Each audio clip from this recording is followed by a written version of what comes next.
भाजपा के संग्राम में आपका स्वागत है। इस वक्त की बड़ी खबर आ रही है, चुनाव से जुड़ी हुई इस वक्त की बड़ी खबर। पंजाब से कैप्टन अमरिंदर सिंह पटियाला सीट से हारे। जी हां, इस वक्त की बड़ी खबर। आपके अजीतपाल सिंह विजयी घोषित हुए हैं। पंजाब से इस वक्त की बड़ी खबर, कैप्टन अमरिंदर सिंह को हार का सामना करना पड़ा। इस वक्त की बड़ी खबर स्वराज एक्सप्रेस पर। अजीतपाल सिंह जीत गए हैं, कैप्टन अमरिंदर सिंह पटियाला सीट से हार गए हैं। जिस तरह से जो एक अंतर दिख रहा था उसमें साफ ये अंतर से कैप्टन अमरिंदर सिंह हार गए। इस वक्त की उत्तराखंड से भी एक बड़ी खबर आ रही है आपके अजीतपाल सिंह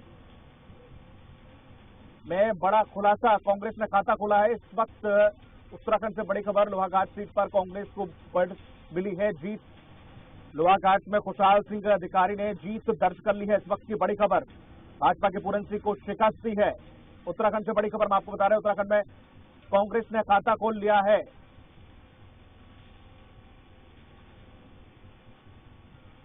लोहाघाट सीट पर कांग्रेस को जीत मिल गई है। लगातार इस पूरे सत्ता के संग्राम पर खास पैनल हमारे साथ जुड़ा हुआ है। Channel head SP Tripathi ji हैं, यूट्यूब एडिटर हमारे साथ अमरजीत जी है और वरिष्ठ पत्रकार के अग्नोत्री जी हैं, विकास मुंद्रा जी बीजेपी नेता और रायपुर से नितिन भंसाली जी हमारे साथ जुड़े हुए हैं। जिस तरीके से देखा जाए त्रिपाठी जी, अभी आपने भी जिक्र किया था कि मोदी लहर अभी भी बकाया है या फिर जारी है या चल रही है, लेकिन हाँ ये बात सही है, क्योंकि अगर सिर्फ योगी बाबा का जादू देखें तो सिर्फ यूपी नहीं बाकी 3 राज्यों में भी ऐसा है कि बीजेपी बढ़त में चल रही। तो जाहिर सी बात है इसे सिर्फ योगी बाबा का जादू उत्तर प्रदेश में नहीं, यानी कि मोदी का ही जादू फिर से चला है। बिल्कुल निश्चित तौर पर दीपक, 4 राज्यों में जिस तरह से, पंजाब में तो देखो पहले से दिख रहा था, पंजाब में जो सबसे ज्यादा नुकसान किया 2 पे सिमट के रह जा रही है या 2 और बढ़ जाए 4 सीट पे, तो किसान बिल का बहुत बड़ा असर पड़ा है। आपने देखा होगा अकाली दल ने जब किसान बिल तीनों लेके आए थे, उसी दौरान उनकी जो बहू थी, वो मंत्री थी, वो उन्होंने तुरंत मंत्री पद से त्याग दे दिया, लेकिन उसका फायदा शिरोमणि अकाली दल को भी नहीं मिला तो आपको मिला। माने वहां की जनता ये चाह रही थी, जैसे शिरोमणि अकाली दल के समय कहते हैं पंजाब में पूरा जो युवा वर्ग है वो नशे में धुत हो गया था, उड़ता पंजाब जैसे फिल्में बनी, तो इस कारण वहां के लोगों ने उनको पसंद नहीं किया।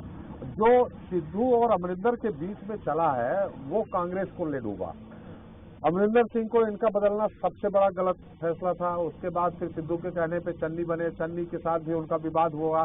तो अगर कहे कि कांग्रेस के पूरे हार का ठीकरा अगर सिद्धू पे फोड़ा जाए तो गलत नहीं होगा।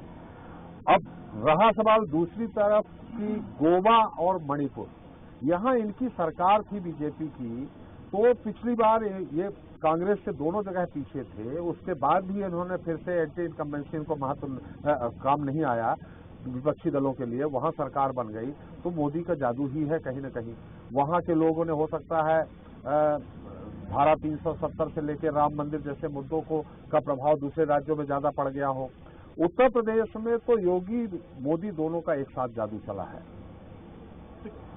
अमर सर, इस तरीके से ये देखें सर बोला कि हालांकि बीजेपी पंजाब में अकेले दम पर तो कभी नहीं, हमेशा किसी न किसी के सपोर्ट से ही आई, लेकिन ऐसा इन कुछ 1-2 सालों में ऐसा क्या हुआ कि बीजेपी इस हाशिए पे तो खैर उम्मीद नहीं लगाई जा सकती कि यहाँ पर पहुंचेगी, हालांकि रुझान की हम बात कर रहे हैं, लेकिन इसका क्या है, ये सिर्फ नींव अभी रखी गई है या कुछ महीनों में रखी गई है, सिर्फ कृषि या फिर कुछ आपसी फूट की वजह से ऐसा कुछ हुआ, या फिर इसके पीछे कुछ और ही कारण है? सिर्फ पंजाब की मैं अगर बात करूँ तो देखिए, पंजाब में एक बात तो साफ है कि बीजेपी का जो पहले भी जो आंकड़ा था और आज भी जो आंकड़ा है, वहाँ पे किसान आंदोलन कितना ज्यादा असर किया है ये एकदम साफ दिख रहा है। उम्मीद की जा रही थी कि पश्चिमी उत्तर प्रदेश में भी इसका असर देखने को मिलेगा, लेकिन काफी हद तक अमित शाह और नरेंद्र मोदी जी इसको डाइल्यूट करने में कामयाब रह गए। लेकिन पंजाब की जो स्थिति है, मुझे लगता है कि लोगों के पास एक और ऑप्शन के तौर पे आप पार्टी बन के आई, और सही माने जिस तरह का लोगों का रुझान मिल रहा है, लोगों का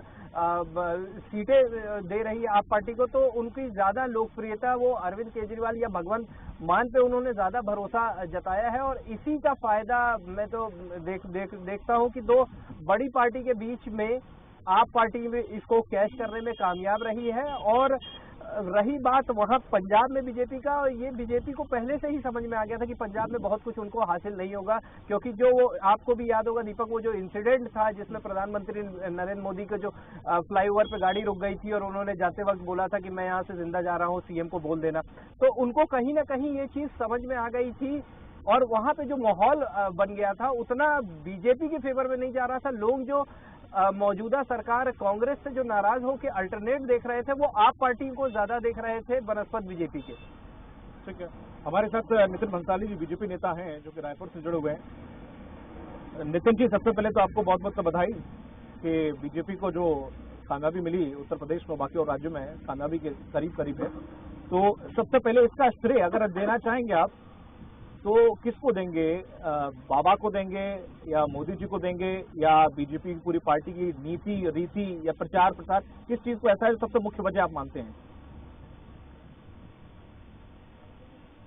आप सबसे पहले करेक्शन करिए। आप मुझे भाजपा नेता बोलकर आप मुझे बधाई दे रहे हैं। आप पहले करेक्शन करिए अपने जिस चैनल में। जी माफी चाहूंगा, कांग्रेस का प्रवक्ता हूँ और कांग्रेस के प्रवक्ता। ठीक है, माफी चाहूंगा सर, गलत इन्फॉर्मेशन मेरे पास आई, माफ कीजिएगा, मैं अपने शब्द वापस लेता हूँ। लेकिन हाँ, अगर कांग्रेस से अगर पूछूं तो कांग्रेस के यूपी में हार की वजह, मुख्य वजह क्या मानते हैं आप? देखिए, अभी तत्काल जीत का लड्डू कोई खा ले या हार का ठिठरा कोई किसी पे फोड़ दे, ये मेरे हिसाब से उचित नहीं होगा। शहादत की डगर, संघर्ष का नारा कांग्रेस की है, यही विचारधारा। कांग्रेस इसी विचारधारा पर चलती है। सारे संसाधनों से, रणनीति से, प्रचार में कहीं पर भी हम पीछे नहीं रहे हैं। हमारे कार्यकर्ता ने बूथ स्तर पर जो मेहनत की है, उन सारे कार्यकर्ताओं को मैं बधाई देता हूं कि उनकी मेहनत जरूर थी, पर अब क्योंकि परिणाम उसके अनुरूप नहीं है, तो अब इसमें कहाँ चूक हुई। बीजेपी जैसे कि ब्रांडिंग और मार्केटिंग में, मुझे जो ऐसा लगता है, ब्रांडिंग और मार्केटिंग में हम शायद बीजेपी से कुछ पीछे रहे। मार्केटिंग का जो उनका एक प्लान है वो काफी मुझे लगा कि स्ट्रांग है। हो सकता है उसमें कहीं हम मात खाए, बाकी कार्यकर्ताओं में कहीं पे भी हौसले की कमी नहीं होनी चाहिए। और निश्चित तौर पर देखिए, 15 वर्ष हम छत्तीसगढ़ में, चूंकि मैं छत्तीसगढ़ से हूं इसलिए मैं कहता हूं, 15 वर्ष यहाँ पर भारतीय जनता पार्टी का शासन रहा और 15 वर्षों तक कांग्रेस के कार्यकर्ता ने निरंतर अपनी जंग जारी रखी और आखिर वो दिन आया जब हमने 15 साल के बाद भाजपा को यहाँ से सत्ता से बेदखल किया। तो निश्चित तौर पर ये एक जंग है, ये एक लड़ाई है, जीत और हार होती है। आज हारे हैं, कल जीतेंगे। हम चुनाव हारे हैं, हौसला नहीं, हिम्मत नहीं। हम फिर आगे पूरी मजबूती के साथ जनता के मुद्दों को उठाते रहेंगे। और अभी चूंकि एक्चुअल मेन परिणाम अभी मुझे लगता है आना बाकी है, तो कोई भी चीजें बहुत ज्यादा स्पष्ट रूप से बोलना मेरे हिसाब से कर रहा हूं। लेकिन आपने जो बात कही नितिन जी, आपको ऐसा नहीं लगता कि जब आप हाशिए पे उत्तर प्रदेश में थे तो इस वक्त जो एक्सपेरिमेंट किया गया वो एक्सपेरिमेंट का सही समय नहीं था? देखिए, एक्सपेरिमेंट वाली कोई बात नहीं थी। मैंने जैसा कि कहा कि पूरी प्लानिंग से, पूरी रणनीति से, पूरे प्रचारों के माध्यम से, हर तरीके से हम एक्टिव होकर हम चुनाव जीतने के लिए ही लड़ रहे थे। अब चूंकि नतीजे जो रुझान बता रहे हैं, आपके रुझान में ऐसा प्रतीत हो रहा है कि नहीं जीत रहे हैं, तो डेफिनेटली इसमें पार्टी हाईकमान जो है उस विषय में मीटिंग होगी, इस पे बैठकें होंगी, इस पे विश्लेषण होगा और बिल्कुल कमियों को सुधारते हुए हम बिल्कुल मैदान में डटे रहेंगे, डटे हैं और रहेंगे भी। और हमारा जो उद्देश्य है कि जनता के साथ न्याय हो और जो नई सरकारें बनने जा रही हैं, चाहे वो किसी भी पार्टी की बने, उनसे ये उम्मीद करते हैं कि वो जनता के हितों में बेहतर काम करेंगी और अपने मैनिफेस्टो को पूरा करेंगे। देखिए, हालांकि रुझान है, लेकिन 263 और 3 में बहुत अंतर होता है, तो रुझान में भी कहीं ना कहीं पक्का ही है ये। चलिए, बहुत बहुत शुक्रिया सर। केसी जैन जी हमारे साथ जुड़े हुए हैं, यूपी से बीजेपी नेता है। केसी जैन जी, सबसे पहले तो आपको यूपी में जीत के करीब है, आपको बहुत बहुत बधाई। लेकिन जिस तरीके से योगी बाबा का जादू या फिर मोदी लहर की फिर से कहीं ना कहीं झलक देखने को मिली, क्या कहेंगे? आपका मैनेजमेंट बहुत अच्छा रहा, नीति बहुत अच्छी रही, लास्ट में जो आपने जो पैकेजेस जनता को दिए वो कहीं ना कहीं मील का पत्थर भी साबित हुए, ये एक बड़ी वजह मानते हैं आप? देखिए दीपक जी, यहाँ पे कई चीजों को एक साथ देखना चाहिए। पहली बात तो ये है कि माननीय प्रधानमंत्री जी पूरे देश के प्रधानमंत्री हैं, मोदी जी, और पूरे देश के नेता हैं, और ऐसे में उत्तर प्रदेश भी उसी में आता है। दूसरी बात यह है कि माननीय योगी आदित्यनाथ जी जिस प्रकार से काम किया उत्तर प्रदेश में, और कोरोना को मैनेजमेंट को लेकर के विपक्ष ने तमाम सारे सवाल उठाए, लेकिन जहाँ पे उनकी सरकारें थी वहाँ बहुत व्यवस्था देखी गई।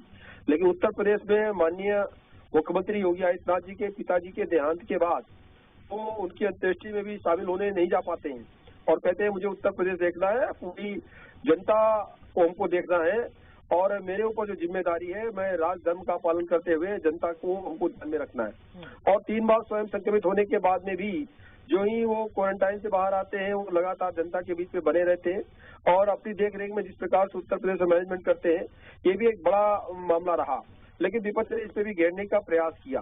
साथ ही साथ दूसरा जो सबसे बड़ा कारण था कि लॉ एंड ऑर्डर को लेकर के जब इनकाउंटर हुए और अपराधियों पे कार्रवाइयां हुई तो विपक्ष ने घेरने का प्रयास किया कि फर्जी इनकाउंटर हो रहे हैं, हम आएंगे तो जांच कराएंगे। तो हमें लगता है विपक्ष ने जो मुद्दे बनाए और उसमें जिन्ना का जिन्न भी आ गया, और जब भगवान राम मंदिर के मुद्दे को लेकर के जब विपक्ष ने घेरने का प्रयास किया कि ये तो राम के नाम पर जो है वोट मांग रहे हैं, तो उसमें भी जनता ने भी स्वयं अपनी तरफ से सवाल किया, तो क्या राम भक्तों पे गोलियां चलवाने वालों के ऊपर क्या हम उनको वोट देंगे क्या? तो कुल मिलाकर के उत्तर प्रदेश में भारतीय जनता पार्टी का मैनेजमेंट, योगी आदित्यनाथ जी का काम और केंद्र का सहयोग, उत्तर प्रदेश को माननीय मोदी जी का उत्तर प्रदेश को सहयोग जो मिला, उन सब चीजों का जो प्रभाव रहा वो जनता के बीच में देखने को मिला। और सबसे बड़ा जो काम हुआ है वो लॉ एंड ऑर्डर को लेकर के। बच्चियां जो है हमारे प्रदेश की वो बिल्कुल अपने आप को सुरक्षित महसूस करती है। आप लोग तमाम सारी जगहों पे जब वोटिंग पड़ रही थी तब भी हम सब चैनलों को देख रहे थे, आप लोग जब जा रहे थे पूछ रहे थे तो लोग कह रहे थे सुरक्षा के नाम पे हम वोट कर रहे हैं, हम उत्तर प्रदेश के विकास के लिए जो है वोट कर रहे हैं। तो ये तस्वीर तो एक तरीके से पहले ही साफ हो गई थी, लेकिन विपक्ष अब भी मानने को तैयार नहीं है। लगभग 300 के आसपास भारतीय जनता पार्टी की सीटें पहुंच रही हैं और 265 के आसपास का आंकड़ा अब तक जो छू रहा है। लगातार बढ़त में भारतीय जनता पार्टी के प्रत्याशी हैं, जो प्रत्याशी वो जीत करके आ रहे हैं। तो सरकार तो बना रही है, लेकिन सरकार हम एक बड़े बहुमत के साथ सरकार बना रहे हैं। तो ये माननीय योगी आदित्यनाथ जी ने जो काम किया उस पर जनता ने मोहर लगाई है। बहुत बहुत शुक्रिया हमारे साथ जुड़ने के लिए केसी जैन जी। बौंदरिया जी, जिस तरह से जिक्र करें योगी जी का स्पेशली, तो योगी जी ने जो काम किया या कुछ भी, जैसे सर ने भी बोला है, अमर सर ने भी बोला है, इनकम्बेंसी बहुत सही, वो भी काम नहीं आई।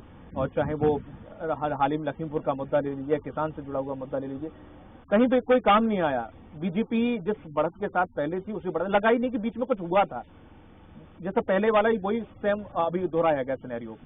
तो इसे क्या माना जाए कि वाकई जो एक धार्मिक मुद्दा जो लास्ट में चला, आतंकवाद का मुद्दा चला, ये भी कुछ ना कुछ एक साइलेंट वोटर भी कहीं ना कहीं खेल कर गया, क्योंकि इतना बड़ा अंतर तो नहीं सोचा था पर इतना बड़ा अंतर नहीं सोचा था जो अभी फिलहाल रुझान में दिख रहा है। देखिए, एंटी इनकम्बेंसी होना ये एक अलग बात होती है, और एंटी इनकम्बेंसी की प्रतिपक्ष के द्वारा भ्रमित करने हेतु जानबूझ के हवा चलाना ये दूसरी बात होती है। अगर वो हवा होती है तो हवा का गुब्बारा जैसा आपने देखा इस बार फूटा है वैसा ही फूटता रहेगा।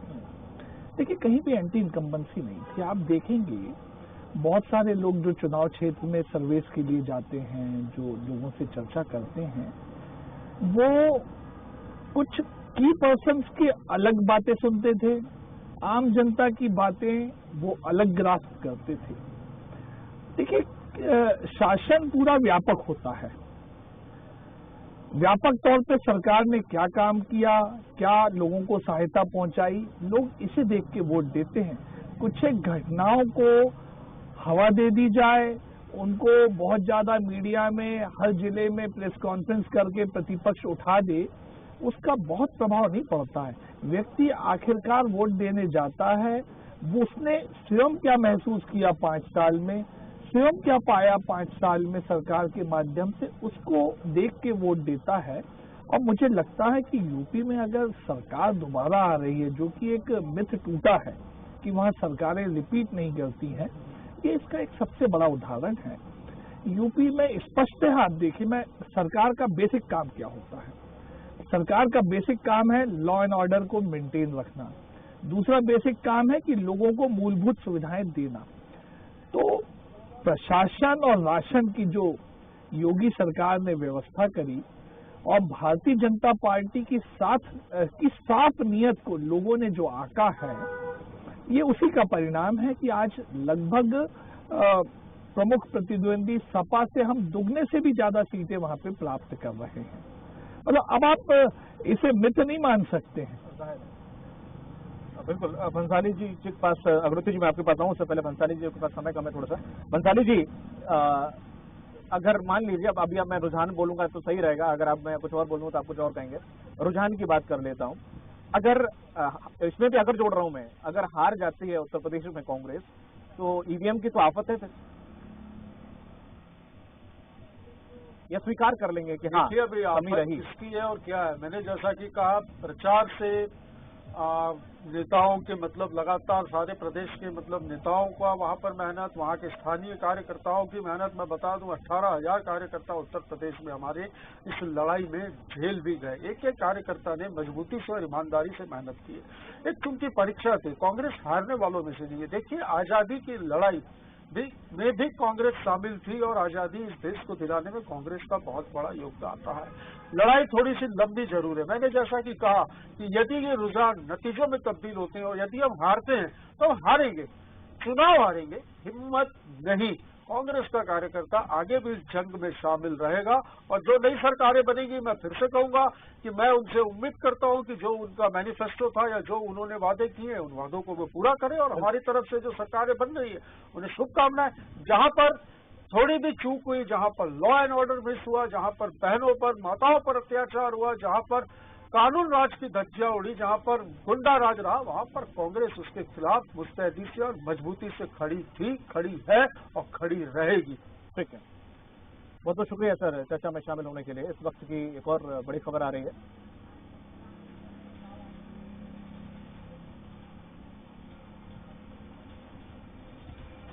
कांग्रेस के प्रत्याशी ने बढ़त बना ली है। आपको बता दें कि इस वक्त की ये बड़ी खबर, मुख्यमंत्री पुष्कर सिंह धामी 2287 वोटों से पीछे चल रहे हैं।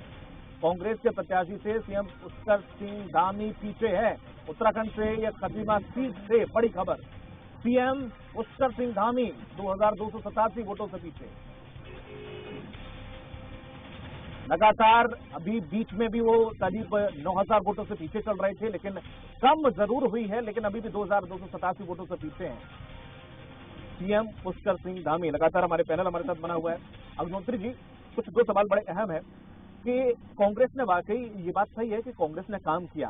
कांग्रेस ने चाहे वो लखीमपुर वाला मुद्दा हो उसमें भी उठकर आई, प्रियंका गांधी बार बार सक्रिय रही, अखिलेश यादव से तो ज्यादा सक्रिय रही और उन्होंने कई रैलियां भी की, कई मायनों में उन्होंने काम किया। वहां पर सपा 6 महीने से पहले ही एक्टिव हुई, उससे पहले वो रथ यात्रा वगैरह उनका कुछ भी था भी नहीं, सिर्फ ट्विटर पे ही अखिलेश यादव वो ट्वीट करते थे।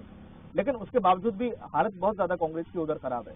और दूसरा सवाल ये भी है, अखिलेश यादव का एक इंटरव्यू था, किसी निजी चैनल को दिया गया, उससे जब सवाल पूछा गया कि अगर योगी आदित्यनाथ जीतते हैं तो उनका साफ बड़ा, हालांकि उन्होंने हंसी मजाक में कहा तो फिर वो भावी प्रधानमंत्री हैं। इसको कैसे देखते हैं आप? देखिए, इस बार जो इन 5 राज्यों में जो चुनाव थे उसमें से 4 में इस समय बीजेपी लीड करती दिखाई दे रही है। इस बार के चुनाव में एक नया ट्रेंड जो देखने में आया कि लोगों ने जो जातिगत चुनावी राजनीति का जो एक स्थायी भाव था कि जातियों में लोग बटे हुए हैं, मजहब में लोग बटे हुए हैं, धर्म में लोग बटे हुए हैं, इस तरह की राजनीति अब आगे चलने वाली नहीं, ऐसा प्रतीत होता है। क्योंकि अब डिलीवरी की राजनीति शुरू हो गई। आप कितना डिलीवर करते हैं जनता को, आपने कितना उन तक अपनी योजनाओं को पहुंचाया है, अपने कार्यक्रमों को पहुंचाया है, ये एक पूरा ट्रेंड चेंज होने वाला है मुझे लगता है। और सबसे बड़ी बात कि उसमें लोगों ने ये माना कि यदि उनको लाभ मिलता है, एक नया वर्ग खड़ा हो गया। अभी तक लोग बोलते थे कि लोग जातियों में बटे हुए हैं, इस जाति का यदि कैंडिडेट है तो उसका सारे गणित लगाते थे, लेकिन एक नया वर्ग खड़ा हो गया, एक नया क्लास खड़ा हो गया, वो है लाभार्थी वर्ग का। तो जो लाभार्थी वर्ग है उसका एक नया क्लास खड़ा करना एक चुनावी राजनीति में एक बहुत बड़ा मोड़ है। और आगे भी राज्यों में या केंद्र में भी जो सरकारें रहेंगी या जो सरकार जो पार्टियां जीत के आएंगी, वो मुझे लग रहा है एक डिलीवर करने की एक जो राजनीति है वो एक ज्यादा हावी होने वाली है आगे चल करके। तो जी कहीं न कहीं केके जी ये भी है कि उत्तर प्रदेश में कांग्रेस के न उतने कार्यकर्ता हैं। जैसा आप लाभार्थी वाली चीज बोल रहे हैं कि जो जनता है वो लाभ सीधे देखने लगी है, लाभार्थी जो उन लोगों की संख्या बढ़ती जा रही है, वो कॉन्फिडेंस भी अगर उनको किसी पार्टी में नहीं दिखता है तो वो वहाँ अपना वोट कहें कि जाया करने की भी नहीं जहमत उठाते हैं।